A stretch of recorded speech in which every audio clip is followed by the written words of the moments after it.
think that it was a good advert of to play against the top teams. You need to be on it, and as coaching parlance, and I think we were on it. But the difference is accuracy. I thought we were intense last week. We were intense this week. I think there was a lot of motivation for us. The boys prepared really well. The warm up was. They were in the hotel. And there were no signs of anything but being really ready for the task. And as a coach, that's the first thing that you obviously look at. And then obviously you look at what happens in front of you. And the difference this week to last week was definitely around their accuracy. And if you're inaccurate, and that can be kick-off reception, it manifests itself in so many different areas against a team that's got good athletes that can punish you quickly off turnover, and you create turnover for them, you pay a big price. And that's it. I mean, it's not a train smash in relation to, we're going to pull ourselves to pieces over the hot coals about it. Our challenge, if we want to move into that playoff arena and beyond and be a really good team and a tough team, we know what we are. We're clear what we are. We know what behaviours we need to deliver. We also need to.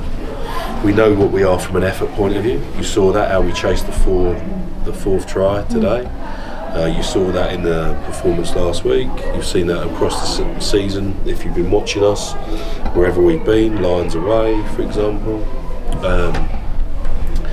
But when it comes down to the nitty-gritty of the moments, you've got to be accurate.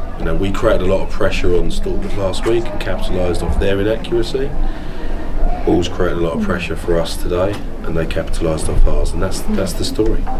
So you don't think altitude played a role at all? I get asked that question. No different to probably when we played at the Lions, which we won, and came home strong in the last quarter of the game. And so I'm reliably told it's 300 metres lower here than there. So we won't use that as an excuse. But what we can't deny is, we have plans for that. You have plans about your travel. You have plans around when you're going to use your bench and who and what and GPS and science and all that sort of stuff. But go back to those two things are linked. If you're inaccurate and you have to go long distances repeatedly under panic and duress, the energy bank comes down quite quickly. So I think it's more around if you're clean, clear, execute really well, like we did for example on our first try. That doesn't take the energy out of you, that doesn't affect you. But what it does is, every time you don't, it keeps tapping you on the shoulder and saying, just in case you don't realise, we're still here. And that's the challenge of altitude. Toby, you guys have been one of the more successful teams travelling to South Africa. 4 out of 5. That's true. 4 against South African teams, really. But yeah. But are teams from the north starting to work it out more? Or do you think? What are the challenges that you find still a tough year for you guys? I think both ways, really. I think when South African teams are going north, and vice versa, I think there's a lot to be said for those experiences.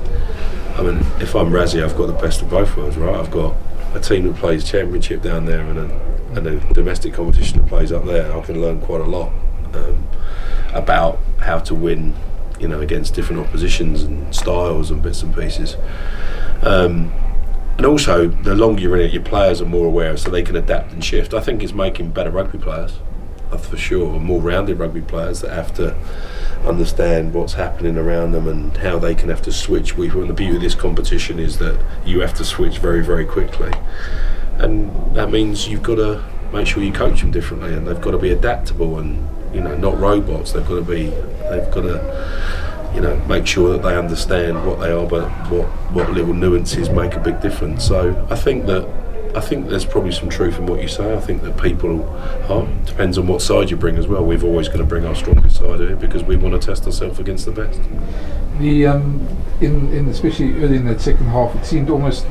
But part of the difference was just the intensity of the World Cup winning players in the Bulls side, Vili, Kurtley, Orange, Kane and Moody, just when they just got into form.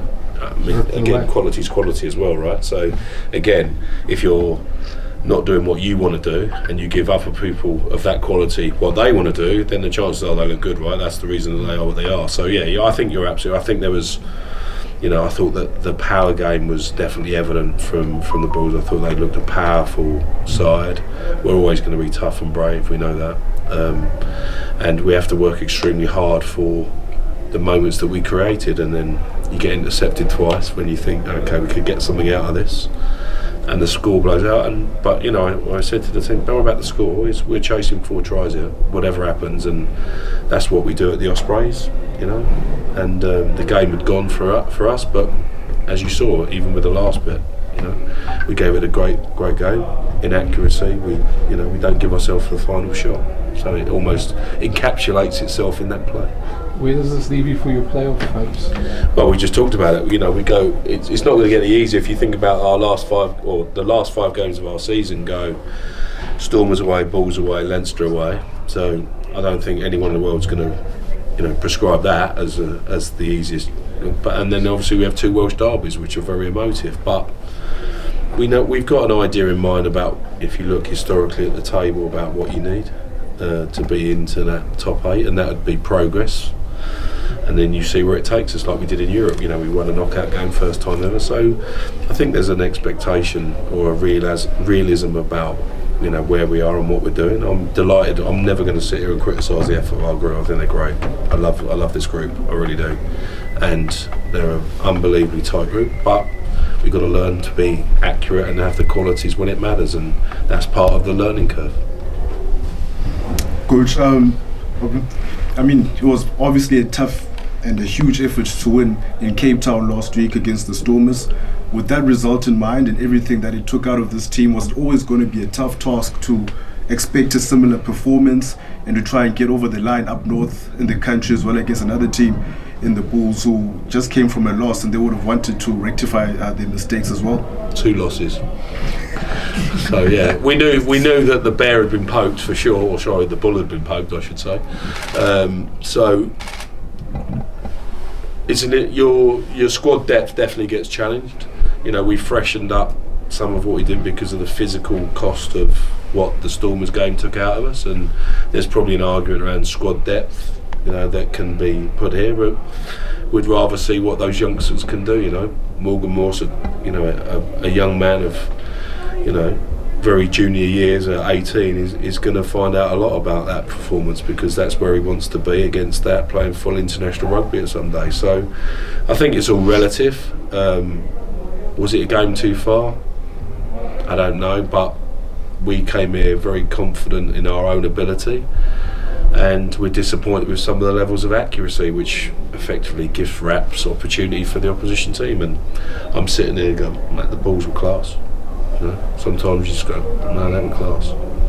And there's some stuff around where we could have been better, but there was also stuff that they did was very, very good.